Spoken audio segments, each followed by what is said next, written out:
تیرے کہنے پہ پی ٹی آئی کو ووٹ دیا. چنگی تبدیلی ہے بھائی. ساری چیزیں مہنگی ہو جائیں گی تو انسان کیا خریدے گا, کیا بیچے گا؟ پھر چل میں تجھے ایک کہانی سناتا ہوں, سن لے, تجھے اچھی لگے گی. ایک بہت امیر آدمی تھا, اس کے کوئی 20 دکانیں, 3-4 گھر, کوئی 4-5 گاڑیاں اور 5 بچے تھے.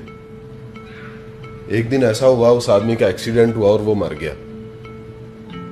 بچے کیونکہ چھوٹے تھے, کاروبار سنبھال نہیں سکتے تھے, تو محلے کے لوگوں نے سوچا کہ کسی ایک شخص کو ان کی کفالت پہ لگا دیا جائے.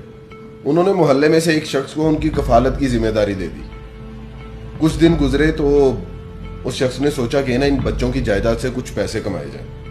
اس نے کیا کیا, ان بچوں کی جائیداد میں سے 2 دکانیں کسی تاجر کو گروی رکھوا کر تو بہت سارا قرضہ لے لی. اب اس نے اس قرضے میں سے کچھ پیسے تو بچوں کو دے دیے, باقی پیسے اس نے سارے اپنی جیب میں ڈال دیے. بچے خوش ہو گئے, ان کی ضرورتیں بھی پوری ہو گئیں, باقی پیسوں کی وہ عیاشی کرنے لگ گئے. اسی طرح اس شخص نے ان بچوں کی ساری جائیداد تھوڑی تھوڑی کر کے مختلف تاجروں کو دی اور بہت سارا قرضہ لے لیا, اور ان کا کوئی مکمل ذرائع آمدن بھی نہیں بنایا. کچھ عرصے کے بعد ان بچوں کا چچا باہر سے آیا تو اس نے ان بچوں کو ان کے حوالے کیا اور خود وہاں سے نکل گیا سارا پیسہ لے کے. جب چچا نے سارا نظام سنبھالا تو پتا چلا کہ ساری جائیداد تو گروی رکھ دی گئی ہے, تو ذریعہ معاش کوئی تھا نہیں. چچا کو پھر مجبوراً قرضہ لینا پڑا اور بچوں کو دکانوں پر بٹھایا تاکہ وہ کاروبار بھی سنبھال سکیں اور ذریعہ معاش بھی بن سکے اور ان بچوں کا مستقبل محفوظ ہو جائے. اب خود سوچو کہ جب بچوں کے وہ فضول اخراجات بند ہو گئے, ان کو وہ جس طرح سے پیسے آ رہے تھے وہ بھی نہ ملے, تو ان بچوں نے اپنے چچا کو کیا کہا ہوگا؟ تو بچے تو کہیں گے تیرا بیڑا غرق ہو, تیرا کھانا خراب ہو, تم نے تو ہم سے سب کچھ چھین لیا. وہ تو اسے گالیاں دیں گے. یہی عمران خان کے ساتھ ہو رہا ہے.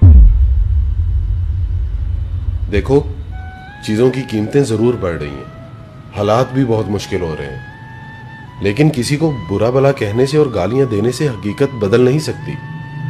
اور حقیقت یہی ہے کہ یہ حالات پچھلی حکومتوں کی وجہ سے ہی پیدا ہوئے ہیں. یہ حکومت اس ملک کے لیے وہ فیصلے کر رہی ہے جو مشکل ہی نہیں بلکہ بہت ناگزیر ہو چکے ہیں.